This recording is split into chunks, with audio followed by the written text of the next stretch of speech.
get so confused whenever I mention legalization to them. So in this video, I will be explaining what legalization and authentication is all about, the process for application fee, and I will be talking about the proof of fund. But before then, to my oldies, you guys are wonderful. I can't thank you less.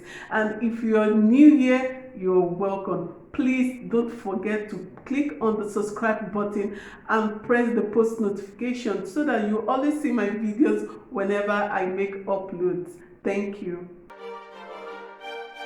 So guys, I want you to note these two terms: authentication and legalization. These are two words that people use interchangeably, but then authentication is being done at the Ministry of Education before it is then taken to Ministry of Foreign Affairs, while legalization is being done at the embassy. So they are two different terms entirely. For any document to be brought into Portugal system, it has to be authenticated. They have to check how genuine, how they have to verify how authentic it is. So it is being done at the Ministry of Education before it is then taken to Foreign Affairs.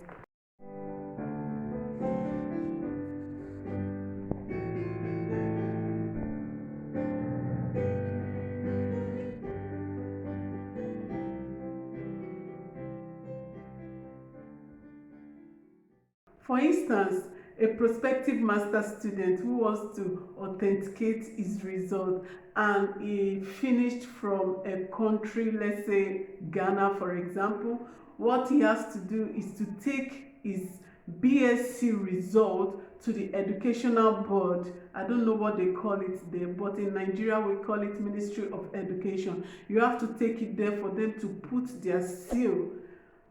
After putting their seal at the Ministry of Education, you then have to take your results to their Foreign Affairs for them to put their seal. Also, that's a stamp also to show that the result is genuine and authentic. That's just the main reason for the authentication. So I will be using Ministry of Education, which is in Abuja, as an example. So when you get to Ministry of Education, I think it's on the 8th floor. They've already put out the steps to be taken. There you go. They give you a printout. You then take the printout down. There's a cyber cafe down the stairs where you pay a remittance fee of about 2,000 and you do some scanning, about 300 to 500 naira. Then they give you a printout. You then take it back to Ministry of Education where they are going to sign and stamp the documents that are with you. And when you're through from there, when you collect the letter, you then take all your documents to Ministry of Foreign Affairs, and it's not too far from each other.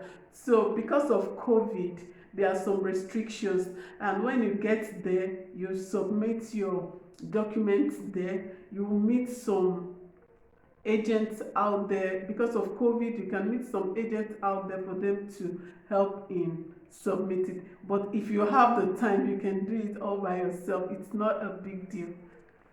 Again, friends, like I said, all your educational certificates should be authenticated at the Ministry of Education. Thereafter, you take the documents to Foreign Affairs for authentication. There at the Foreign Affairs, you then include other documents like your birth certificate, your marriage certificate for the female, and your police character. Okay, all these should be authenticated at the Foreign Affairs. So bam, you are done with the first stage. Okay, so guys, the next stage is to take all your authenticated documents to the embassy for legalization. Legalization is only done at the embassy. So the embassy days are usually on Tuesdays and Thursdays, and you have to be there as early as possible, as early as 6 a.m. because they treat only a limited number of persons, I think like about 15 persons. So you have to be there as early as possible so that you can pick your number. So what the embassy would do is to take all your educational certificates and send it to NUC. Then NUC will now send it to your university where you finished from, and then your university will now, after processes, after checking, they now send it back to NUC. Then NUC will now forward it back to the embassy. That is when the embassy would give you a call for your visa application. But you know what? A lot of students would have to wait for ages, for like 3 months, 5 months, because most times there might be delay at the NUC due to some numerous documents they are treating there, and most especially at the university. So if you have anyone at the NUC, you can give them a call so that they can help you in the processing.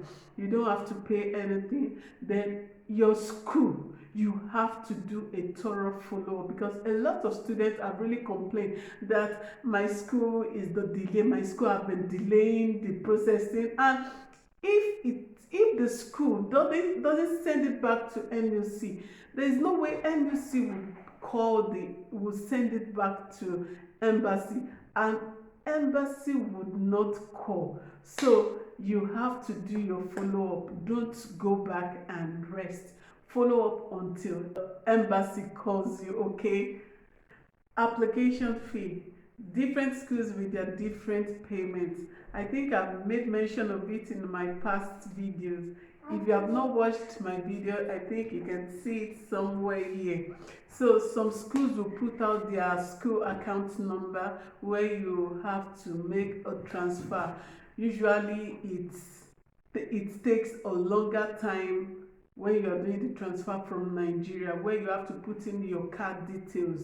But then if you have a friend in Portugal, you can send the equivalent in Naira to the person, and the person will do the payment for you, and a PDF confirmation will be sent that you have done the application, and then you need to inform the school that you have done your application. So the next topic is the proof of funds.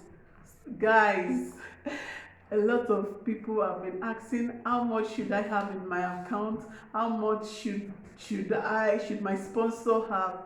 The truth is, I'm not in the position to tell how much you have in your account, because we've had cases where some people will have plenty monies in their account, but yet their visa is being denied. We've had cases where some would even have just the money there is just little and they are being granted visa. So I think a lot of factors are being considered. Imagine someone who wants to submit his statement of account, and just within a month he just puts in a money. What do you think? These guys are psychologists. So a lot of factors are being considered. So guys, usually we advise people if they can make commitment. Yes, because these guys are psychologists. They want to see if you come into Portugal, you can actually pay the fees.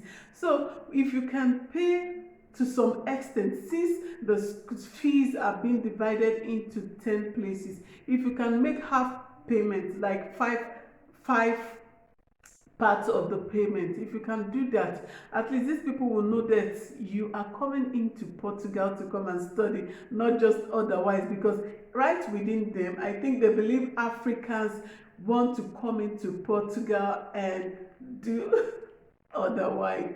So guys, in my next video we will be dishing out reasons or factors why visas have been denied. So guys, if you're new here, what are you waiting for? Why can't you click the subscribe button, press the post notification so that you always see my videos whenever I make upload.